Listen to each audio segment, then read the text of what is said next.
Hello everyone, welcome to our General Science online class. Today we will discuss Lesson 5, Utilization of Electricity in Modern Society. Electricity has become one of the most important discoveries in human history. Imagine your life without electricity.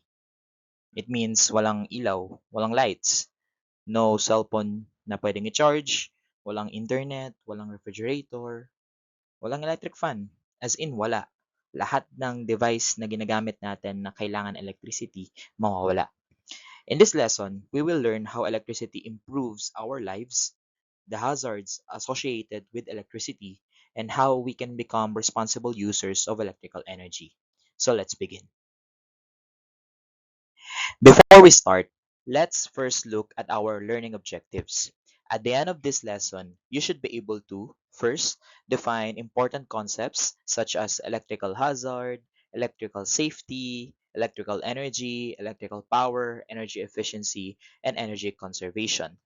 Second is you should be able to explain why electrical safety is important at home, in school, and even in workplaces. Third, you should understand how improper use of electricity wastes energy and increases electricity bills. And finally, you will evaluate real life situations and propose practical ways to reduce electricity consumption. Sa madaling salita, pagkatapos ng lesson na to, hindi lang tayo magkakaroon ng additional knowledge tungkol sa electricity, kundi matututo rin tayo kung paano gagamitin ang electricity ng ligtas and responsible. So let's first answer this question. What is utilization of electricity? Utilization of electricity simply means using electricity or electrical energy to perform useful work. Electricity powers many things around us, such as appliances, machines, transportation, communication devices, and modern technology. For example, kapag tayo nag-charge ng phone, we use electricity. When you use your laptop, computer, we utilize electricity. When you turn on electric fan, refrigerator, or even yung ating air condition unit, we utilize electricity. Or even when you attend online classes, katulad itong ginagawa natin ngayon, again, gumagamit pa rin tayo ng electricity. Kung iisipin natin, halos lahat ng ginagawa natin sa araw-araw ay nangangailangan ng electricity or ng kuryente because napaka-beneficial ang electricity para sa atin. It makes our work faster, easier, and more efficient. Electricity plays an important role in our communities. Maraming mga technology ngayon na ginagamit natin sa araw-araw gumagamit ng electricity. Halimbawa na dyan yung ating MRT and LRT transportation systems. Alam ko ilan sa atin ay nakasakay na sa mga ganitong type ng transportation systems. We also have street lightings for safety.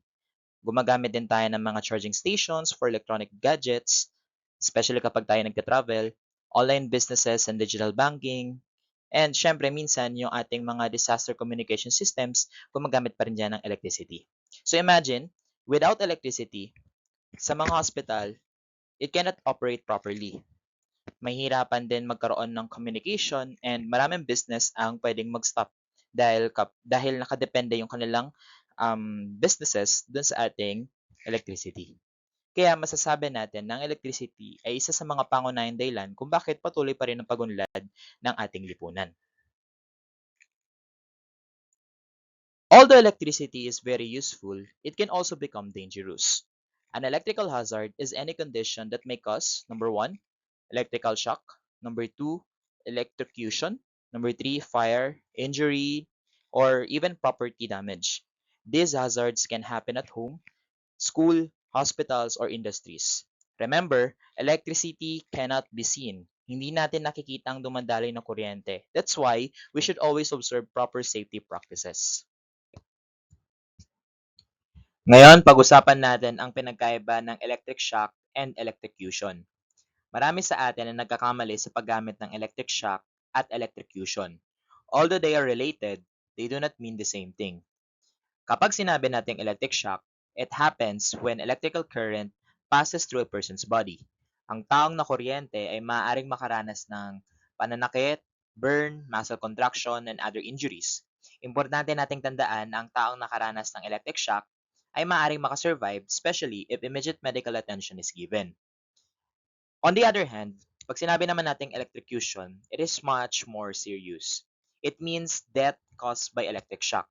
In other words, all cases of electrocution begin with an electric shock, but not all electric shocks result in electrocution.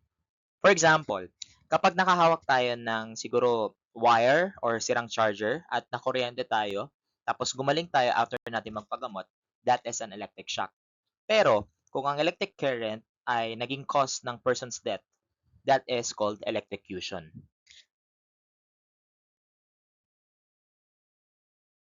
Ngayon, ano ang gagawin mo kapag ang isang tao ay aksidenteng naka-receive or naka-experience ng tinatawag nating electric shock?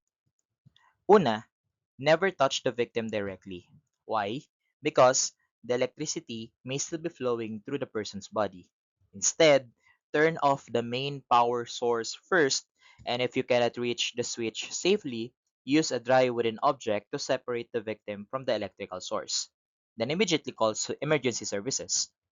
Kaya tandaan po natin, unahin natin yung sarili nating safety bago tayo tumulong sa iba. One common electrical hazard is overloading. Overloading happens when too many appliances are plugged into one outlet or extension cord. Examples, nakaplug yung TV, yung refrigerator, yung rice cooker, electric kettle, and microwave all into one extension cord.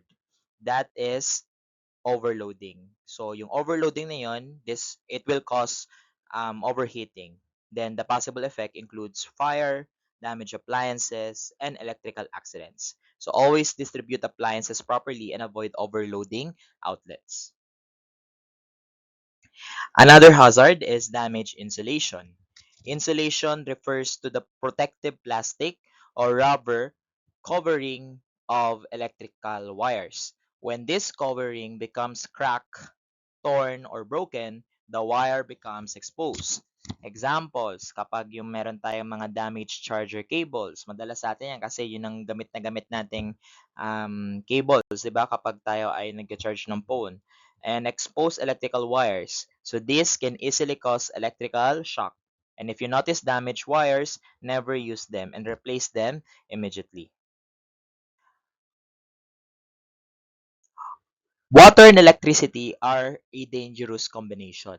Damp electrical conditions occur when electrical equipment comes into contact with water or moisture. Examples include using appliances with wet hands, wet floors, or placing appliances near sinks.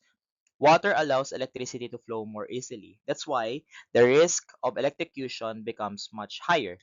Always dry your hands before touching electrical devices. Another major electrical hazard is faulty wiring. Faulty wiring refers to damaged or improperly installed electrical wires, and the signs include kapag meron tayong nakikitang flickering lights, burning smell, frequently tripping circuit breakers, or sparks coming from the outlets. If you observe these signs, never attempt to repair them yourself. Instead, report them to qualified electrician. Remember, improper electrical repairs can cause serious accidents. Now let's talk about the another important topic about electricity. Siyempre, andyan ang energy conservation. It means using electricity wisely while reducing unnecessary consumption. So bakit importante na mag-conserve tayo ng energy? Because ang pagko-conserve ng energy ay nakakatulong para mabawasan yung ating electricity bills, lalo na ngayon dahil El Nino and mataas ang consumption natin ng kuryente. Mangalawa, it protects the environment. And the third one is it conserves natural resources. So even simple actions can make a big difference. The first way to conserve electricity is simple. Turn off lights when they are not needed. Marami sa atin ang guilty sa ganitong gawain.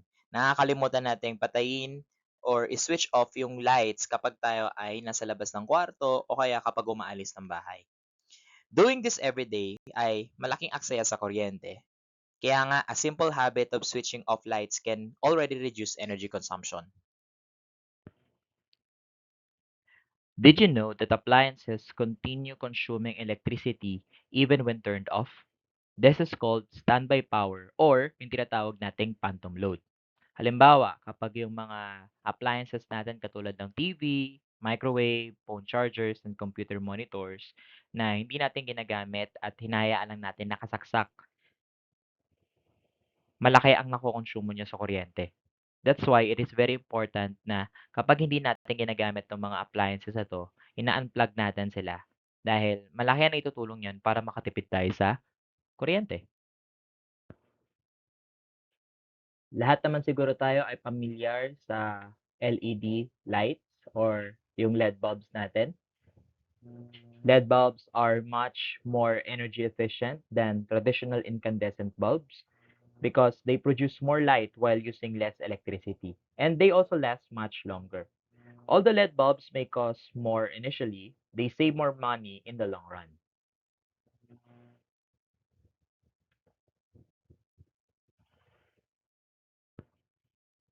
Ang mga air conditioners naman consumes a large amount of electricity. Instead of setting them to a very low temperatures, set them at an energy efficient temperature. In that way, it will reduce the workload of the compressor while keeping the room comfortable. Mas malamig ay hindi palaging mas maganda. Mas importante ang tamang temperature setting para makatipid tayo ng kuryente.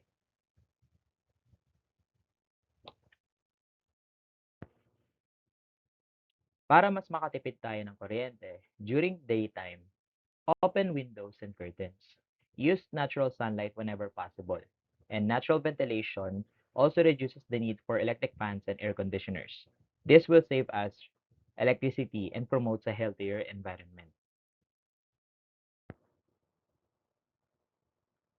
And finally, choose energy efficient appliances o yung mga may inverter na appliances because these appliances use advanced technology to perform the same job while consuming less electricity. Look for the appliances with energy efficiency labels. Although they may cost slightly more, they help lower electricity bills over time. Okay, so for our assignment, this is the activity na gagawin po ninyo. Gagawa lang kayo ng one-page report. So, isusulat po ang sagot sa yellow paper. So, nandito na lahat ng situation, ng task, at yung guide questions na kailangan ninyong masagot in relation dun sa situation na provide about electricity. So, ito po ay sasubmit pagbalik po ninyo sa school next week. Thank you.